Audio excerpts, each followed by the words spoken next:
পুরনো কর্মীদের সঙ্গে সৌজন্য সাক্ষাতে হাসনাবাদ ব্লকের নবসভাপতি আনন্দ সরকার। সংগঠন মজবুতের বার্তা।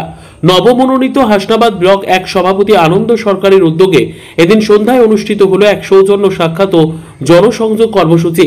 বরুণহাট এলাকায় শতাধিক পুরনো দলীয় কর্মী ও সংগঠকদের সঙ্গে নিয়ে তিনি পৌঁছন প্রবীণ রাজনৈতিক ব্যক্তিত্ব কৃষ্ণপদ মণ্ডল ও রহমান আলী গাজীর বাড়িতে। সেখানে দলের পুরনো কর্মীদের সঙ্গে সখ্যতা বিনিময় ও সংগঠনের বর্তমান অবস্থা নিয়ে দীর্ঘ আলোচনা করেন তিনি। এই অনুষ্ঠানে উপস্থিত ছিলেন আইএনটিটিইউসি সভাপতি দিলীপ মিত্র সহ একাধিক নেতৃত্ব। দলীয় সূত্রে জানা গেছে, সংগঠনের পুরনো কর্মীদের পুনরায় সক্রিয় করে তৃণমূল কংগ্রেসকে আরও শক্তিশালী করা এই সফরের মূল লক্ষ্য। স্থানীয় দলীয় সূত্রে জানা যায়, দীর্ঘদিনের অভিজ্ঞ কর্মীদের সঙ্গে নবসভাপতির এই সৌজন্য সাক্ষাৎ আসন্ন 2026 সালের বিধানসভা নির্বাচনের আগে সংগঠনকে নতুনভাবে সাজানোর এক গুরুত্বপূর্ণ পদক্ষেপ। উপস্থিত কর্মীরা নতুন সভাপতিকে পেয়ে উচ্ছ্বাস প্রকাশ করেন এবং সংগঠনের প্রতি আরও নিবেদিত থাকার প্রতিশ্রুতি দেন।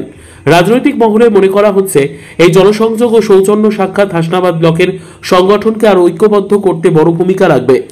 মমতা বন্দ্যোপাধ্যায়ের নির্দেশকে পাথেয় করে অভিষেক বন্দ্যোপাধ্যায়ের সেনাপতিত্বে দল নির্দেশ দিয়েছেন যে সমস্ত পুরনো কর্মীরা বসে আছেন বা কারো কারো আচার আচরণে বিরাগ ভাজন হয়ে আছেন, আমাদের প্রথম দায়িত্ব এবং কর্তব্য আমি মনে করি সেই সমস্ত পুরনো লিডারদেরকে সামনের সারিতে নিয়ে আসা এবং তাদের দুয়ারে দুয়ারে পৌঁছে সেই মানুষগুলোকে যদি আমরা একসঙ্গে সংগঠিত করতে পারি, রাজপথে নামতে পারি, আমার মনে হয় ভোট আর কারোর বাড়ি চাইতে হবে বলে আমার মনে হয়।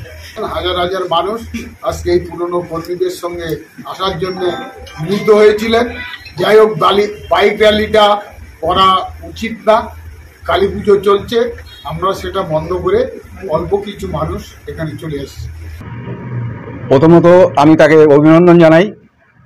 এখন আমাদের মনে হচ্ছে যে বাতাসে অক্সিজেনের পরিমাণটা যেন একটু বেশি হয়েছে, ভালোভাবে শ্বাস প্রশ্বাস নিতে পারছি। গত কয়েক বছর দমবন্ধ একটা পরিবেশের মধ্যে আমরা ছিলাম। এই যে আমাদের বর্তমান যিনি সভাপতি পঞ্চায়েত সমিতি, তিনি বলছেন যে পার্টির গোড়াপত্তনের সময় থেকে ছিলেন, এটা সঠিক না। উনি 2003 সালে, আমি যখন জেলা পরিষদের প্রার্থী ছিলাম, তৃণমূল কংগ্রেস আমাকে সম্মান দিয়েছিল। 2003 সালে আমাকে জেলা পরিষদের প্রার্থী করে।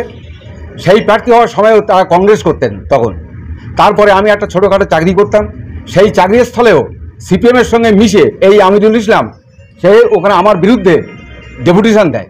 তাহলে আমরা কোনো দল ছাড়িনি, দল ছেড়েছে সে, একবার কংগ্রেস করেছে, একবার সিপিএমের সঙ্গে মিশে ডেপুটেশন দিয়েছে। আর আমাদের বিরুদ্ধে, আমাদের যারা কাজ করতে না পারি, আমরা যাতে বসে যাই, দলের সঙ্গে সংশ্লিষ্ট না থাকতে পারি, তার যাবতীয় প্রক্রিয়া সে নিয়েছে। অর্থনৈতিক দুর্নীতি থেকে শুরু করে নৈতিক চরিত্রের অধঃপতন কিটা নেই তার বিরুদ্ধে বলার মতো।